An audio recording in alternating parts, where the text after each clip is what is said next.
Welcome to the ThunderCast, your Marshall Athletics podcast produced by the fans, for the fans, with your hosts, Russ Livingood and KD Hudnall. We're bringing you the thundering word on the thundering herd each and every week, so keep it right here.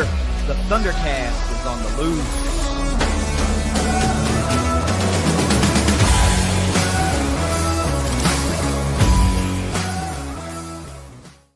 Thanks for downloading another episode of the ThunderCast. You can follow us on Twitter at ThunderCast_pod. KD Hudnall with you, and Russ Livingood, the OG ThunderCast, is back in action this week for, I'm going to call it a little mini holiday, Russ. This is a Marshall football schedule release that we're going to be talking about. And, you know, for all of us football-starved fans, we'll take just about anything we can get. Spring ball hasn't started yet. I believe it starts in the next day or two. So we're going to latch on to this little mini holiday and talk about what we like and what we don't like about the 2025 Marshall football schedule. I have some pretty strong thoughts. I think you probably do. And I know a lot of what we're going to talk about is probably shared by a good faction of the Marshall Thundering Herd football fan base. Ought to be. Yeah, it ought to be. So let's get into this thing. I need you to give me a quick word from our sponsors at Leasure Oliver PLLC. If you've been hurt in a wreck, call the law firm of Leasure Oliver PLLC. Find them at 304carwreck.com. All righty. Right out of the gate, the football schedule was released the other day with the themes. You know, we have those some of the same ones every year, if not totally, but some surprises, I guess, is the one way to put it. Mm-hmm. So I told you in the lead in before we hit record that I printed the schedule up. I've looked it over. I've kind of digested it a little bit, and I made myself a list of positives and negatives. So I really don't know how you want to tackle, how you want to talk about it to keep it somewhat organized instead of being all over the place. I'm not interested in going game by game and win, loss, win, loss, win, loss. That's right. Later. Yeah. So what do you want to do? I'll let you just decide how we start, and we'll see how we organically flow from there. Man, I was about to throw the leash on and let you lead me, but I can do that. I just need a start. Let's talk about a positive. I imagine that you and we think a lot alike on a lot of things. I think that it's a positive that we have 6 home games that are on Saturday this time. Yeah, I think that's the number one positive, you know, for a team that just is off of an undefeated season at home. Mm-hmm. I think that's a great reward, albeit a small reward for your conference champion, your defending conference champion. But 6 Saturday home games is going to sit right with a hell of a lot of fans since Marshall's had the home midweek game since we joined the conference. 3 years in a row. Yeah, so it's really nice to get that Saturday slate all season long. Absolutely the number one positive for me. I'm going to give you another one, and I am actually now intrigued to see how many we overlap with. Well, so I didn't make a list, but let me tell you why that is the major positive to me, and I figured it was to you as well. Okay. Fan attendance. You know, we talk about it on here all the time, but there is going to be an expected drop-off if you've got a Thursday game or a Wednesday game or something like that, because we have a lot of commuter fan base attendees to home games, you know, and it might be commuting just from like Lexington or Beckley or Charleston or Parkersburg or even Taze Valley. But when you have to go and the game starts at 7 and you're going to get out of there, the game ends at 10:30 because it's on TV and you've got all the media timeouts, and then you get out of the parking lot and you drive back to where you're at and you got to work the next morning.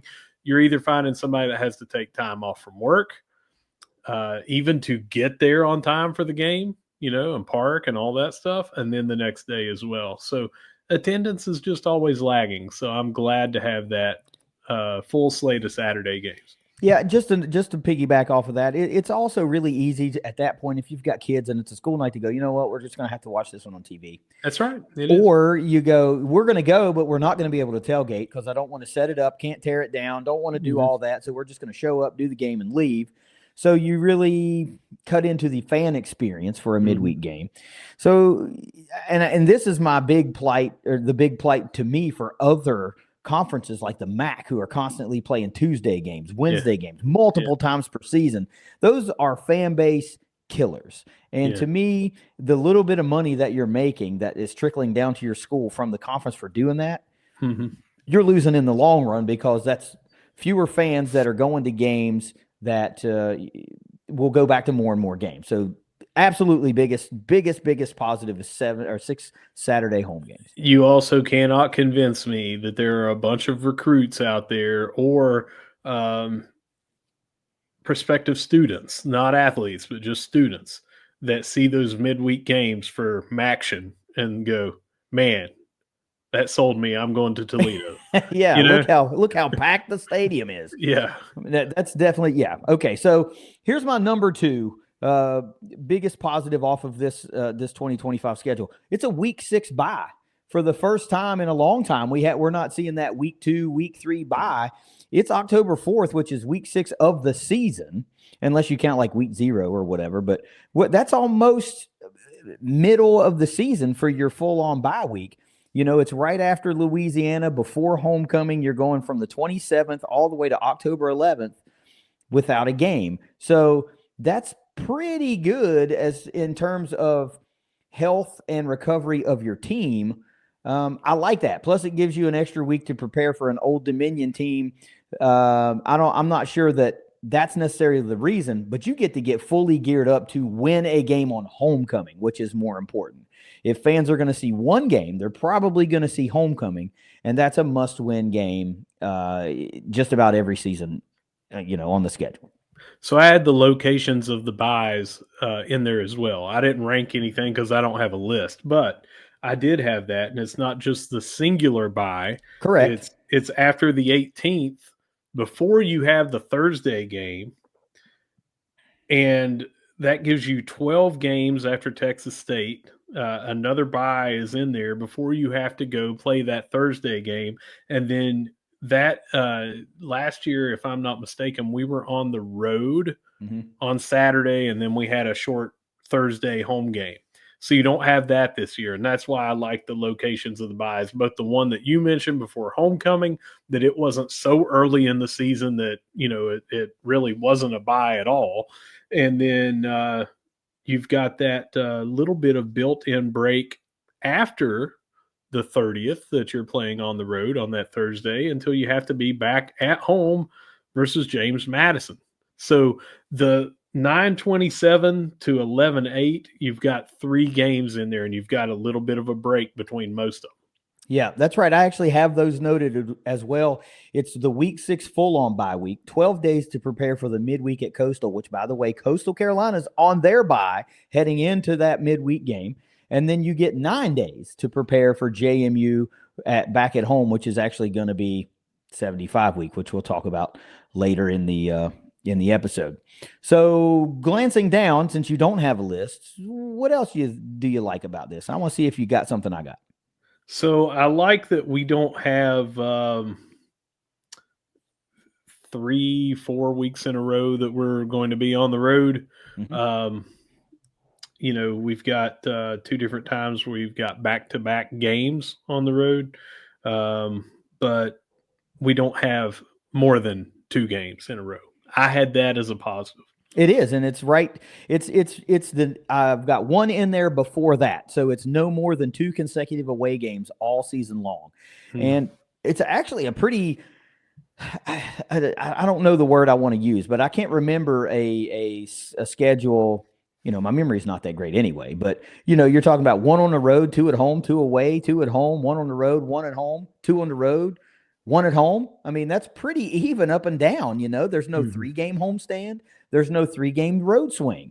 And I think that really helps to even things out and keep you in more of a, I don't know if you want to call it a pattern, but like a routine, more of a routine. So that's absolutely a positive. The one I had before that is just having the season finale at the gym. You always want to be able to close out the season at home, especially if you're in a tight race though those games are generally not as well attended as earlier, warmer, games. If you're in the thick of it and it's coming down to it, Herd fans are going to show out for a game that matters at the end of the season, and it's best to have that at Joan C. Edwards Stadium. Yeah, no matter if it's not well attended, it's a lot more well attended than whatever road game we're going to have Sure. that we're going to travel. There's going to be diehards that go to those last games, cold as can be, but it's not going to be, even if we have 16,000 at the Joan, we're not traveling with 16 to any Sun Belt Conference locale. Yeah.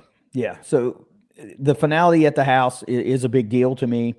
The other positive, not the other, but another positive, we're kind of just getting into the teams on the schedule now, is you get the first ever matchup with Texas State. And I think that's pretty cool. And the fact that we're going to get that one at the Joan again, pretty cool. ULM for the first time in a long time, back at the Joan last year. And now we're going to get Texas State. I think this is pretty cool, man. That's a nice positive to kind of, and you can correct me if I'm wrong, but does this round out every team in the SBC now?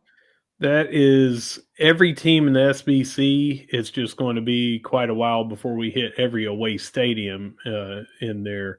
Yeah, we may not hit Texas State because they may be gone by the time that they might. And this is the one. This was the year. It depended on if we were going to have Troy at home or if we were going to have Louisiana on the road. That would have been. I'm sorry, Troy at home or Louisiana on the road was our two options. The inverse of what we had in the 2022 season. Mm-hmm. That was going to mean Texas State, the lone team in the West that we had not faced yet, was either going to be home or away. That was the way it was going to be. And I'm sure that it was the opposite of that. The Texas State game was going to depend on which other team that we were going to play, because we hadn't played them yet. But I was really looking forward to, like I said, going down to San Marcos. I've got friends down there that moved there. I was looking at making that a trip. And now it's at least 3, maybe 4 years before that could happen again. And they stay steady in that conversation of realignment out west. And Yeah. who knows what will happen in 4 years, if they'll even be here, if our makeup of conference mates will look the same or it will be vastly different. But for 2025, I think it's pretty cool that we can finally check the last box around the SBC and play that final team. And they're a team that is good. I think they started pretty strong and then they kind of fizzled. They got a lot of hype early and then it kind of fizzled out, but it's a matchup that when we talk about it, I think it's one that will provide a little intrigue because there's so much going on with this Herd team that we do not know about. And there's a lot going on with that Texas State team, both that we do know about and don't know about. How will they respond to an early season of winning and followed by some letdowns and some losses late? So it's a good little feather in the cap of the 2025 season. You have any more that just stand out to you? For positives, I'll be flat honest. No. Okay, I've got one more, and then a real broad strokes one. I think it's cool that we do get a Sun Belt Conference Championship game rematch on the schedule. I do just wish that it wasn't at Louisiana again. And for a West team, it seems like we've played them an awful lot of times. I know, granted, once was in a bowl game before we came to the SBC. We had them on a midweek here at the Joan. Now we're going. We just went down there for the conference championship game. Now we're going to turn right around and go back down there again to play. But I still think it's cool that they ended up, as a rematch for the SBC championship game on the schedule. I don't know. I just think that's cool. I won't disagree. I really did not want to go down there this year, just because we just went down there for the bowl, not the bowl game, the championship game. Mm-hmm. But I have not been able to be there, so I guess I could say that's a positive. I'm going to pick up. Should I be able to go? I have never been able to go to Middle Tennessee. Things never worked out that I could. So I'm going to Georgia. I'm going to Middle Tennessee. I am going to do everything in my power to go to Louisiana. And then I'm definitely going back to Boone. The ones that get me, I don't know if I'm going to be able to hit up Georgia State, and I don't know if I can make the Coastal game.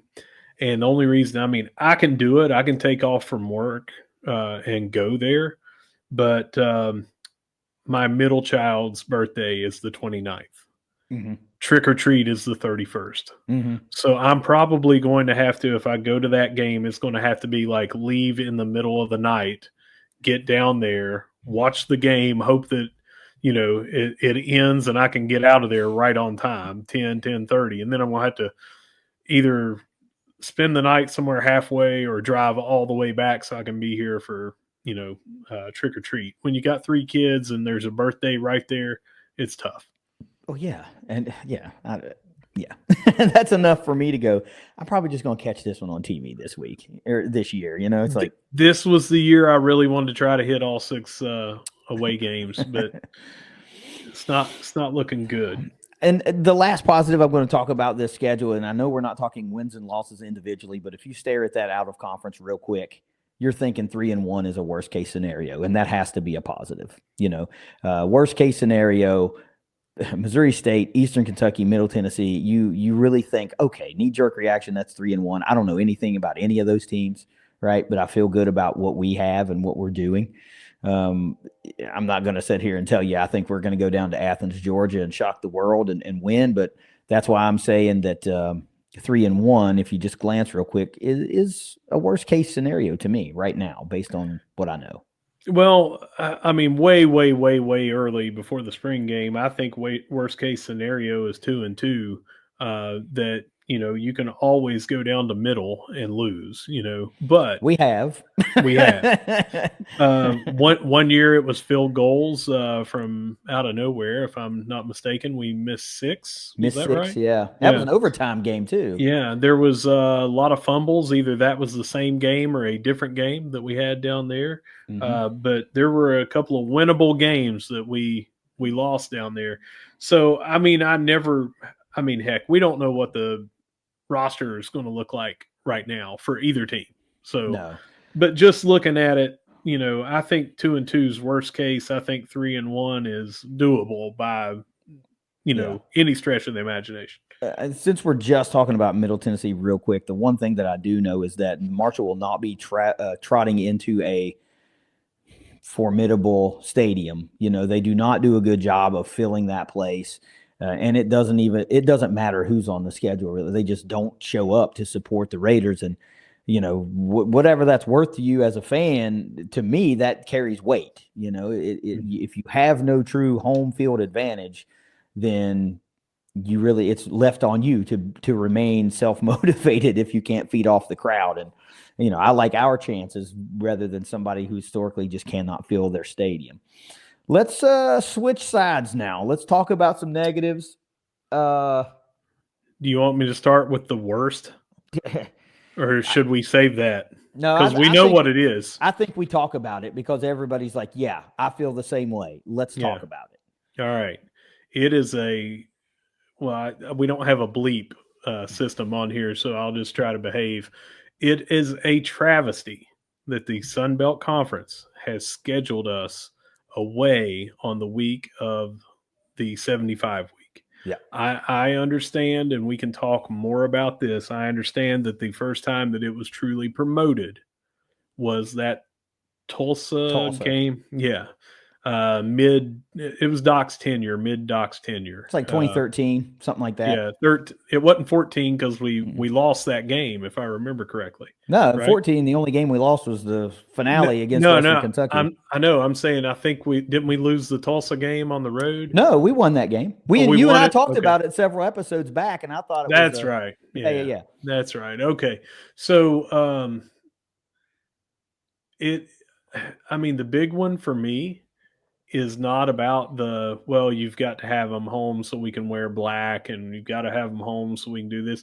It's so the team including the brand new coaching staff for the first time, can be here for the fountain ceremony, can be here to go up to the cemetery, can be here for that entire thing that has become tradition like no other. No one else is going to have that type of tradition. I wish it on no one, but since it's here, you don't want to be on the road and miss that. Mm-hmm. And I think that is the biggest thing about that. It has nothing to do with, you see, we're doing the blackout game on, and calling it the 75 game on the 8th, the home game. But it's not the same when you don't have the fountain ceremony. It's not the same when you're not here on the 14th. It's that entire week and what it means to not only the fans, but these players. A lot of them are coming here to experience this. I mean, that's not the reason they come here, but I'm saying that while they're here, it's being talked about already. Yeah. They are learning everything about Marshall and what it means to be a representative of those 75. And for them not to be here on the 14th for the fountain ceremony with the game the next day, to me, I mean, that's inexcusable by the Sun Belt to do that. Yeah, and I would like to know what the freaking process is. Does somebody just throw all the teams into a computer and hit, enter, and then it spits it out, and you're like, all right, that's what we're going to run with? Because I tweeted this, we don't ask for a lot. We really don't. But to block out that Saturday to make sure that the herd is always at home is not a big ask. Because it's just not. You can't tell me that it is. Even if it means you have to play 3 games on the road at some point to get that game to be home, then you do that because you're not always going to have to do that. And for all these people that may be listening to this from other schools and go, you know what, you're not special. Yeah, we are. Yes, the hell we are. We are special when it comes to November 14th and that week and that weekend. We are absolutely more special than you and your school and what you have going on. I'm sorry you feel that way, but we undoubtedly earned the right to play at home on 11/14. And you're right, it's so much less about the actual game as it is about everything else that goes with it. Yeah. It's Spring Hill Cemetery, it's the fountain ceremony, it's the whole week of preparation. Yeah. It's the whole week of what the city does and the university does and how we celebrate that. And then on the other side of that, it's how we also celebrate the 71 team that chose to keep football going and play. It's just for the Sun Belt Conference to allow this to happen to its conference champion, no less. It's like, really, man? Like that's what we're going with here. This is not the only fumble that the SBC has had with this schedule this year as a whole. So I'm going to talk about that a little bit too. But by far, not having Marshall at home on November 15th is an egregious error of I don't know. It's just bad. People will say, you know what, man, get over it. Like, you're right. We don't have a bleep button, but it's like, man, we don't have to get over it. That's who we are. I can tell you, I have heard, lips to ears, I've heard, and I have read online other fans wanting to come here to experience a 75 week here. So I don't think that it's all fans. I think there are going to be some that are going to say, get over it. I think there are some that will say, like you said, you're not special. But I also think that there's a lot that immediately will understand and go, oh yeah, it's not just about the kickoff. It's about that week. So here's the deal. The players are definitely not going to be here on the 14th. They'll probably be traveling that day if they don't go the day before down to Atlanta. But for us to go to Atlanta, and it's either, do you go on Friday and miss some of the ceremony, or do you hop up early that morning and have to drive 8 hours to Atlanta not knowing when the kickoff time is? But if we get an early kickoff time because it's in November and there's a good chance that it's going to be, even though it's in Georgia, it's probably going to be a 2:30-ish, 3:30 game at the latest. That is a hell of a drive to go down there and miss out on experiencing Atlanta's, Georgia State's culture. So that's one reason I might not be able to go to that game. I want to go down there. I know it's in Turner Field and it's an old baseball stadium, and even their own fans have kind of said, well, the tailgating's kind of lacking or the experience is kind of lacking. I still wanted to experience it, good, bad. I wanted to go take it in. And it's crap that we are not going to be here for the 14th week. Yeah, it is. Now, granted, we have to clarify, and if you haven't seen any emails or any graphics, 75 week will happen. We will be playing for the 75. That will be November 8th against James Madison. We'll still do everything that we normally would do. It's just not the same. Yeah, why not do it in September? I mean, it means about the same to me. The stance is always that the Herd will celebrate the 75, the closest home game, to November 14th. And it just happens that it's 6 days before rather than 1 day after. Big fumble by the SBC. And I hope that our leadership in our athletic department voiced their opinion on what they did. I feel like hopefully some phone calls were made, some emails were exchanged, and there was some attitude behind those to just be like, hey, we care about this shit. This isn't just a date on the schedule for a lot of our fans. We care about this. This matters, and you guys screwed up, Yeah. I'm going to lead right into what my next negative is James Madison's not on rivalry week.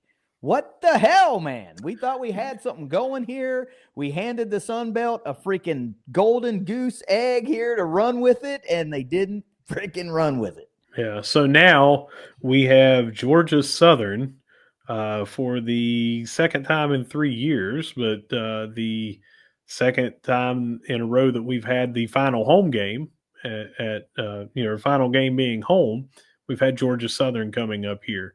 It's not a rival. I know that we played them in the Southern Conference, but their rival, ask them, ask App State, they are the rivals. Yeah. They deserve to be playing each other on the back end. And, we've said it before, James Madison, it's not just the proximity. It's not just the comparison of the two programs coming up from wild success at the 1AA, now FCS level, and then coming up and having immediate success in this level that we're currently in. We have had some killer games against each other, and no team, since they have come up and joined the Sun Belt with us, no team has won the home game. It's always been the road team coming. It's just there's stories built in here. And if I had to pick one team right now that I said that's our rival, it would be James Madison from the East. You know what? And I would flip that and say, if you asked a lot of their fans, they would probably say, oh, it's Marshall right now. I mean, they probably have a fair amount that say Old Dominion because of the in-state thing and all that. But as far as what the games have meant, and we've gone up to Bridgeforth twice and won. I mean, I think that sticks in the craw of a lot of them to make them say, oh, it's got to be the Herd. Like, nobody comes into Bridgeforth and wins, and they've done it twice. So it means something. And Georgia Southern on rivalry week is actually my third negative because of what you just said for several reasons. A, they're not our rival. We played a handful of times. It's not as many as people think. Even though Southern Conference fans probably think it's a dozen, 15 times, it's like 8 times, you know? And some of those have been since we've joined the SBC. It's just not that. Yeah. Georgia Southern, Appalachian State should be stamped and welded into rivalry week. Did I say state? I meant Georgia Southern. Georgia Southern and App State should be welded into rivalry week, never to be separated. That game matters to both of those schools intently.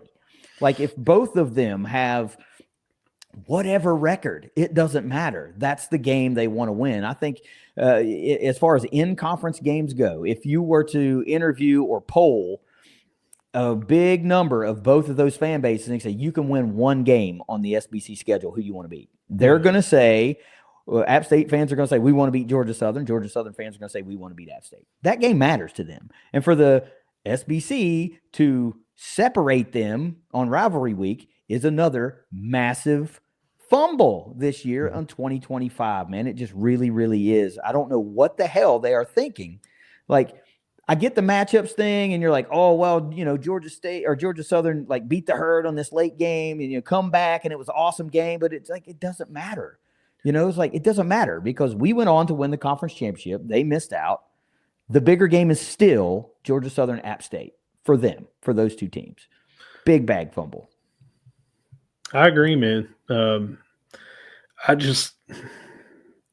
don't know what you're thinking, if you're bringing these new teams in and going to be in 2022, but they knew about it in 2021, you can start making these schedules up years in advance and you can lock in games like we're saying is like, well, it's going to be a big thing. And I'm not saying this is the only reason, going back to the point about 75 week, this is not the only reason the Sun Belt does it, but the media sure picks up on and covers the hell out of Marshall's home game during that week. And they show the fountain ceremony. They show going up to the cemetery. They show and educate everybody about it.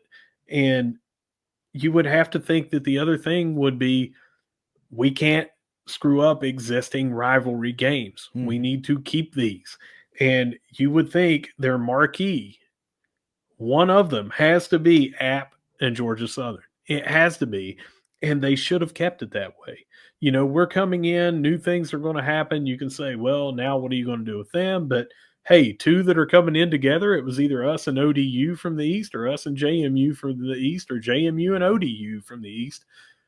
I mean, you compare two of the three that are coming in right away and not upset a whole bunch of stuff. It would make more sense for me to have us play Coastal just because it's Huntington and West Virginia South sometimes when you go down to Myrtle Beach. And plus those games have been more interesting, I believe. They got us a few times. We finally got them. And, it seems like they're just trying to capture the SBC. It seems like they're trying to capture just what just happened, a storyline that just happened. And I think that's the wrong approach. I think far too many conferences try to do that when it comes to scheduling. And some of the things that are great about the Sun Belt are these really long-standing rivals. There are some that exist in the West as well. And rivalry week above any other, you can just lock in, and he's like, well, this is who we're playing. We know that's who we're playing every year. It's just going to flip-flop, right? It just, I don't know, man. Those are between 75 week and the wrong rival on rivalry week. It's like, dude, what did you guys even do? Did anybody put any thought into this, into a lot of these schedules? Because this is not just a Marshall thing. This is a JMU thing. It's an App State thing. It's a freaking Georgia Southern thing at worst or at best. Who knows how many other, rivalry week games are mismatched, well, so I just happened to bring that up here. This is that week. I'm going to read off every game because there's only 7 of them. Arkansas State versus App State. Killer matchup. Yeah. I'm sure both teams are stoked about that. Who cares about that? James Madison is at Coastal. Georgia Southern is at Marshall, which we talked about. Georgia State is at ODU. ULM is playing UL. That makes sense to have them both there from the same state. Troy at Southern Miss. And South Alabama at Texas State. No, I think I think those are some swings and misses. I mean, geez, doesn't Troy and South Alabama play for a trophy, for crying out loud? Yeah. Oh boy. Oh boy. Okay. Whatever. You just know, Sun Belt, that fans are paying attention. We know these things. We in each respective school and their respective podcasts, they're all talking about this kind of stuff. And all of them are informing their respective fan bases how badly you drop the ball. Like, why are we trying to reinvent the wheel? Just give the people what they want. Right? App wants to play Georgia Southern. Give them that. They want to do it on rivalry week, not just throughout the season. Yeah. They want it when they want it, and they want it on rivalry week. And if it's random and everything, I didn't go look and when everybody else's midweek game is, but what if you put one of those rivalry games like that, App versus Georgia Southern, on a Wednesday or a Thursday, and you've got a diminished fan base being able to go there. Well, don't worry, because during the game on ESPN, you'll be able to say broadcasting the whatever the game's called. So, that more than makes up for the fan experience, right? So you can say the name on the midweek. Like, just get out of the way, man. Just get out of the way and keep keep what's great about Sunbelt football great, right? Like, don't try to reinvent the wheel. Don't try to do that stuff. There are things that you can change here and there that might make sense. Screwing with historic rivals and longstanding rivals is not one of those things that ever will make sense. And really thwarting what is a growing good rivalry in the Sun. Marshall JMU is a growing good rival, and you're like, you know what? Screw it, man. Let's see what else sticks. Maybe we can supplant Marshall Georgia Southern and can supplant Marshall App State. Forget it. We don't want to do that because it matters more to those teams. I got one more negative, and I know this wasn't going to happen anyway, but it's a negative to me, because if this is the game we're playing, right? The game we're playing is we want storylines. We want what happened last season. Southern Miss ain't on the schedule. They should be. If you want storylines, if you want something to be talked about, if you want a news cycle if you want national media to care about a Sun Belt game during a random week of the season, Southern Miss should have been on the schedule for the Herd. I don't know. I know it wasn't going to happen because we just played them. Mm-hmm. It could have happened if they wanted it to. I'll say that. Sure could have. Yeah.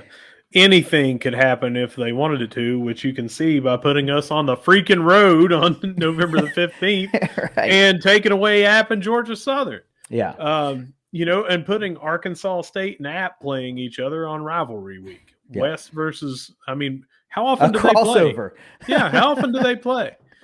And, there has to be one crossover on rivalry week when you've got 7 teams in the East and 7 in the West, because if you 3 versus 3 matchup, somebody's got to go 1 versus 1 across rival. But does it have to be them?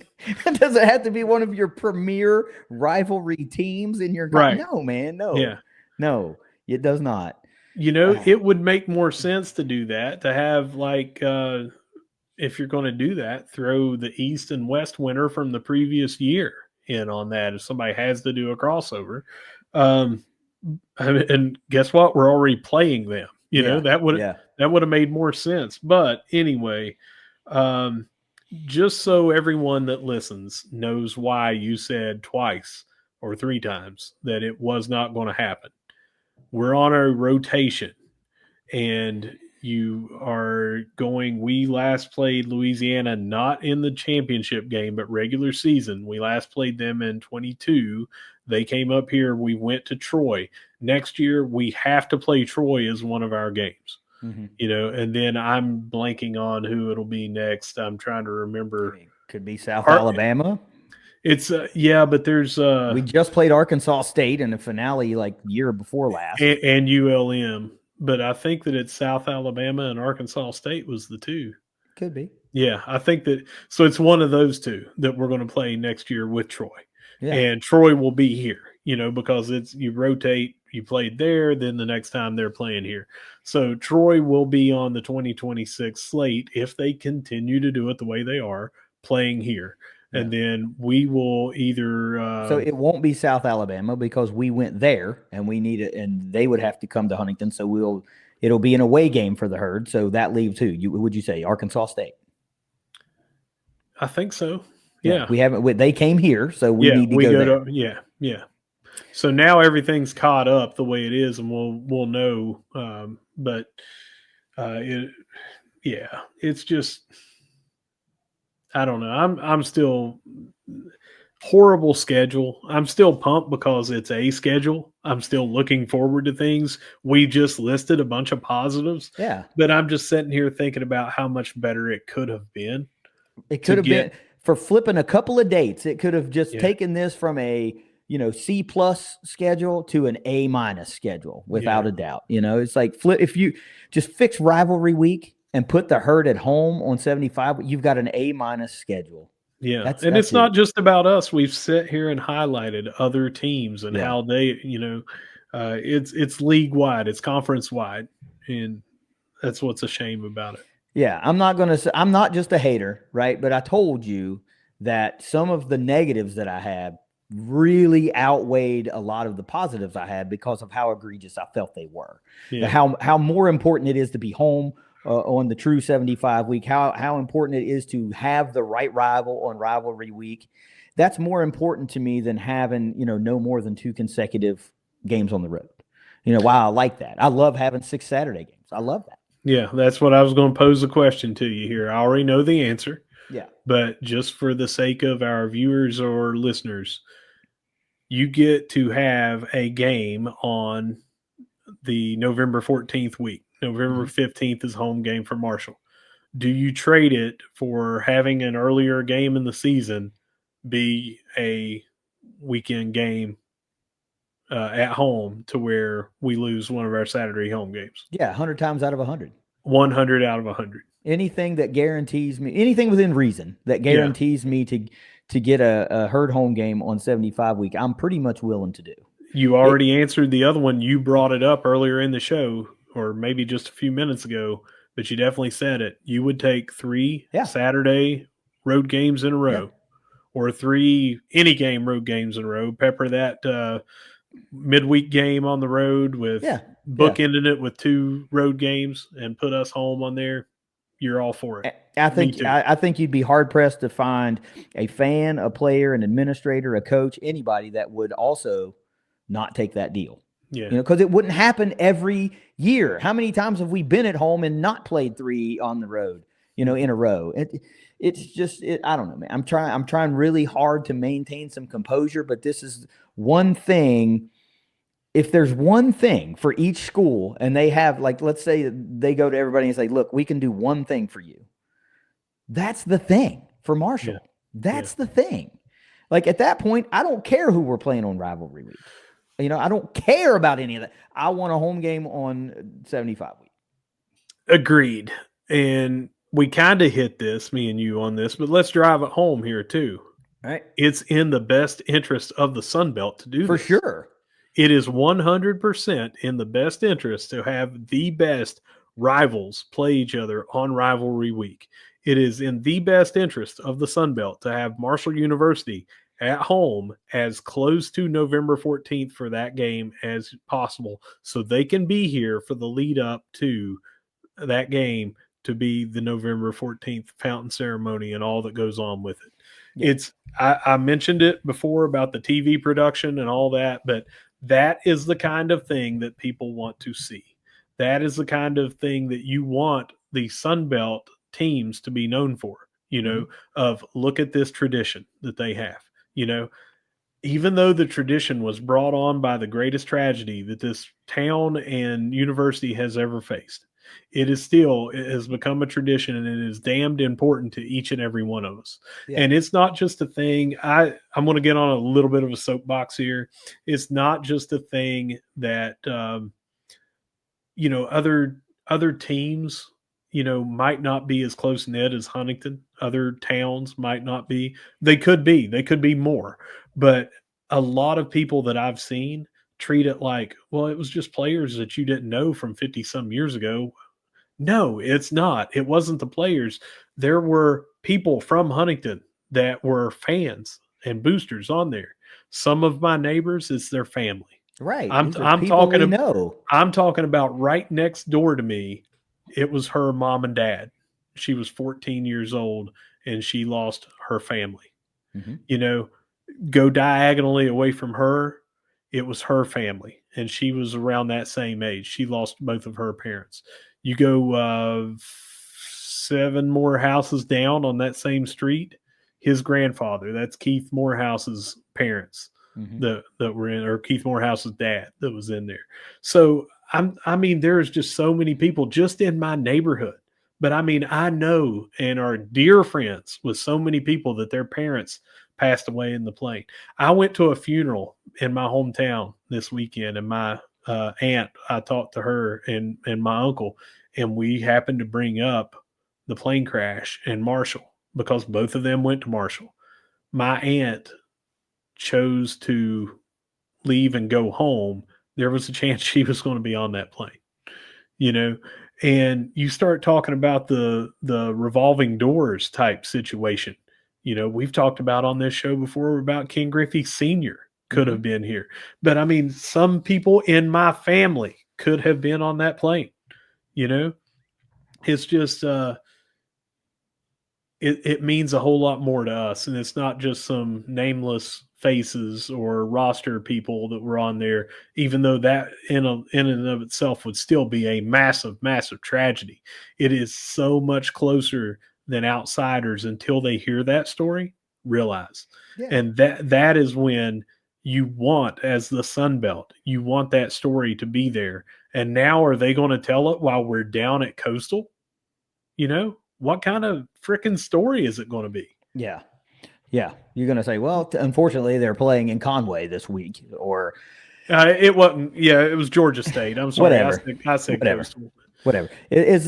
But if all you care about, if you're the SBC and all you care about is eyes on your games, even just flipping those two schools, putting Georgia Southern in Huntington for 75, you get the matchup you want, you get the storyline you want, and it just adds to the story that's already going on that week.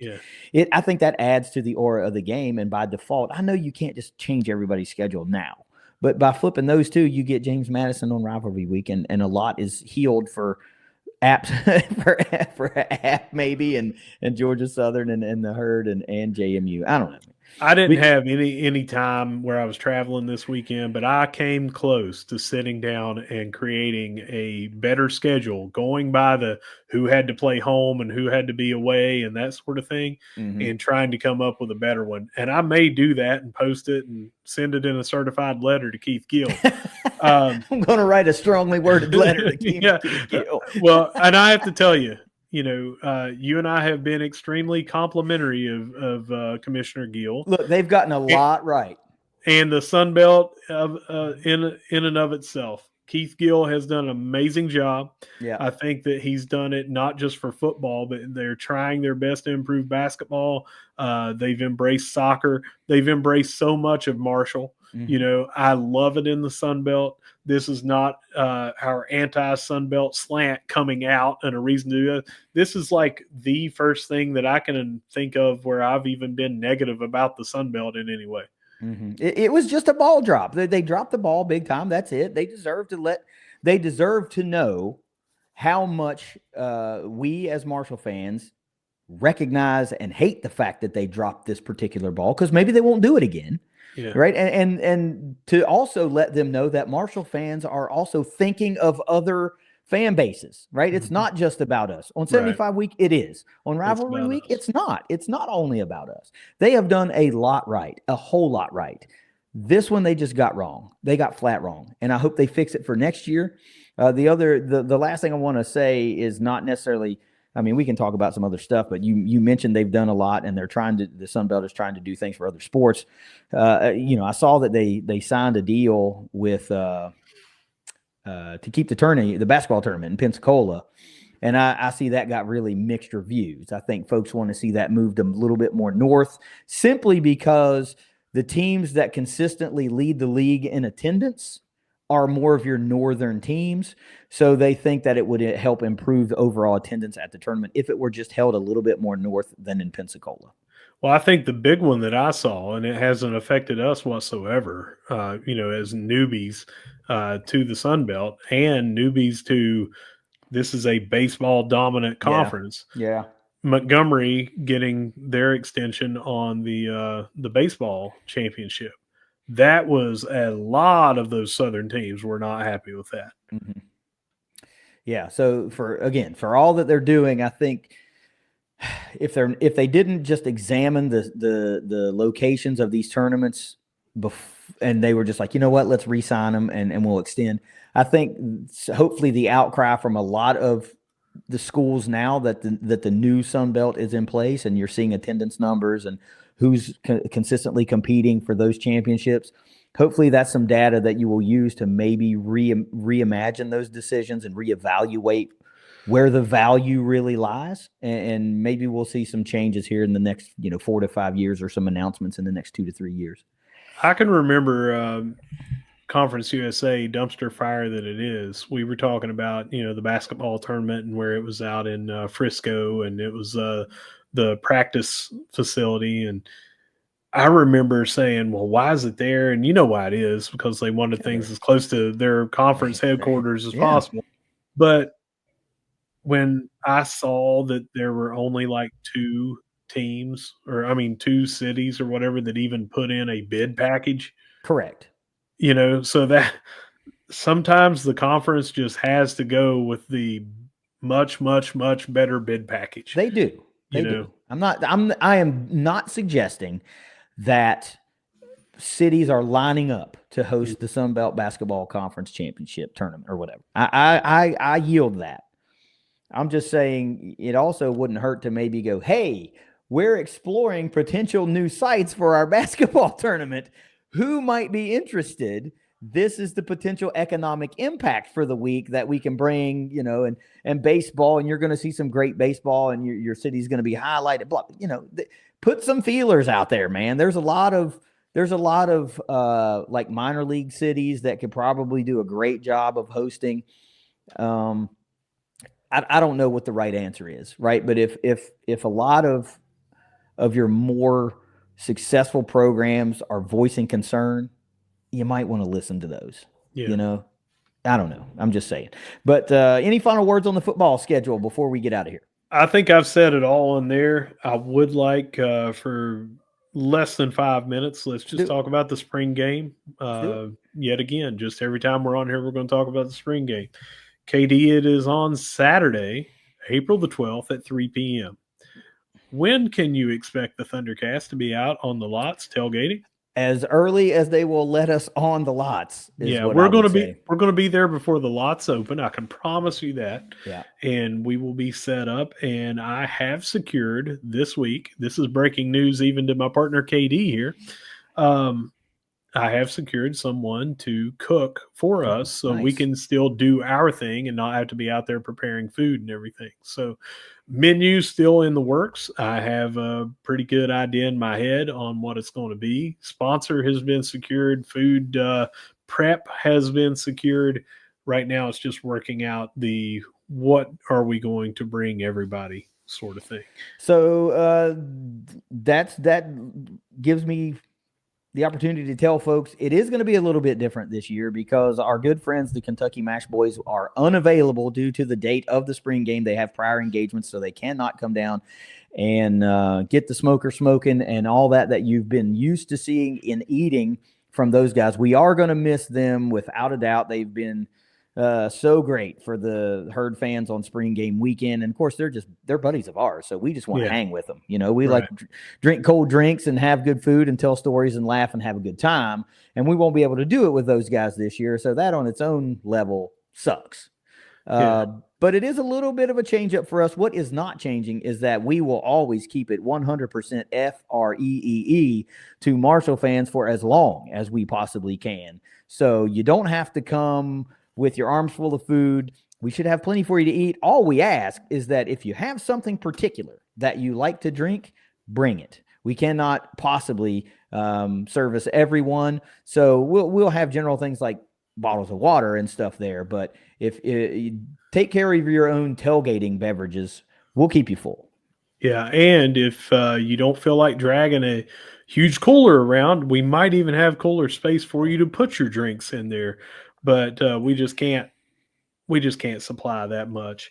It is going to be free. We're going to miss out a couple of things this year. I'm going to miss having the Kentucky Mash Boys there, like you said. I'm going to miss having the opportunity that a flagpole may hit Kyle Walker in the head. He's going to be watching and listening to this. He's already flipping you off. Yeah, he is. And then I'm going to miss not having a Sunday softball game that we can, extend that tailgate that next day. The logistics are just not there right now for baseball for us to be able to do that. A lot of things would have to go right, and having not some new people prepping the food, that's only available for one day. It's not in the cards this year that we can do that. Yeah. which is unfortunate because that has turned into something really fun the Sunday after a good day of football. You go in and you try to help pack out Dot Hicks Field and feed everybody that's there. And that as much as our fans appreciate it and our team appreciates it, I think it has continually blown the mind of whoever we happen to be playing, that weekend. And they're like, holy crap, you guys do this for softball? We're like, oh yeah. We can once a year. Yeah, once a year. But we like to do that because, it's fun and we can. But we'll try to come up with something to make it up to Coach Zirkle and her team because it's not their fault that they're away. And I already told her if there is a home series in mind that works best, let me know, and we would try to get something in the works. Great. Yeah. Well, I'm going to say this. Buy your spring game football tickets now. Tickets are on sale. It's $5 man. And if you want to get a tailgate spot so you can park on the west lot, that'll be $20. I'm sure they can get you taken care of at the ticket office all in one fell swoop. I would advise you please to buy extra tickets when you order yours and just try to recruit some friends to come along with you. Let's try to get that 10K that Coach Gibson wants to see. We're going to try really, really hard again to make it easy for everybody to have a good time. We're going to provide as much food as we can possibly provide. Of course, we're going to be out there on the lot, hopefully with our good buddy Jed Horton, the CEO of Ignite Link, out there with ThunderCast Live, our tailgate show, going loud and proud from the west lot. Who knows? Last year we had some herd greats that stopped by. AD Christian Spears stopped by and gave us a little bit of an interview and talked what was down the pipeline for the herd a little bit. You just never know, right? He broke some news on there about facilities. That's true. That's true. So I will say this also, you have secured a primary sponsor, but if you're listening to this and if you have a small business and you want to be a part of spring game weekend, we can make that happen and we can get you in there. This is a great opportunity for you to come out and highlight your business on ThunderCast Live and get it out there to everyone around the herd universe that's going to be watching on YouTube, that is going to be there at the game and will maybe watch some of that later. And maybe, who knows, you might run into a couple of herd greats out there enjoying some good food and just hanging out. It was a lot of fun. I'm really looking forward to it. Yeah. And what is one other incentive they have for buying a ticket and being a member of the Big Green? Well, if you haven't heard by now, if you join the Big Green and buy your tickets to the spring game, you will be entered into a giveaway for a 2-night stay at the Southside Suite, Russ's Airbnb. Really nice place. I've stayed there several times. It's super duper convenient, especially for herd game weekends when hotels can be just crowded. There is no real restriction other than dates permitting. It can't be already booked. He's not going to move someone so that you can come in there. But I'm telling you, I said this last time we recorded, if you get in there for an early to mid-season football game when it's absolutely gorgeous in the evenings, you're going to be so glad you did it. It's worth your sign up for the Big Green if you're not a member. It's worth buying your spring game tickets. And each ticket you buy is an entry into the drawing. So you cannot go wrong. Buy some tickets, recruit some friends, get some extra drawings for a potential really sweet stay at the Southside Suite. Yeah, and this is not me trying to plug that business, but trying to make you aware of what it looks like, the details about the place. You can go to ThunderCast.Online and go to our tab for out-of-towners. It's our visitor's guide. And when it goes down to where to stay, there's actually a dedicated page with some photos and details about the place. And you can also look it up on Facebook. There's a Facebook page for it. Again, not trying to promote those, not asking for anything like that. I'm giving this away because I want people to help Coach Gibson hit his 10,000 goal. I want people to say, man, it's worth $5 for me to buy a ticket. I'm a Big Green member. I'm going to buy a ticket. I'm going to give it away to somebody and make sure they go so there's a butt in the seat. And hey, because of me doing that, I might get up to a 2-night stay, and it's up to $400. Because that's the most expensive night that we have is a home football game Friday and Saturday. It's $200 a night for getting both nights. Yeah, it's a really, really, really, really cool opportunity to make a home football game that much more enjoyable. Russ, if you got nothing else to talk about with this schedule, with the SBC positive and or negative and the spring football game, take us out of here. Whether you see us at the Jack, whether you see us at the Joan, or whether you see us in the yard on the patio, the Southside Suite, because we just won that stay, no matter where you see us, we're going to be saying, go Herd. Go Herd. It's the Thundercast. Buy your freaking spring game tickets. Come to the spring game hungry and get ready to have a good time. You and 9,999 of your closest friends inside the gym. We'll see you next week. Later.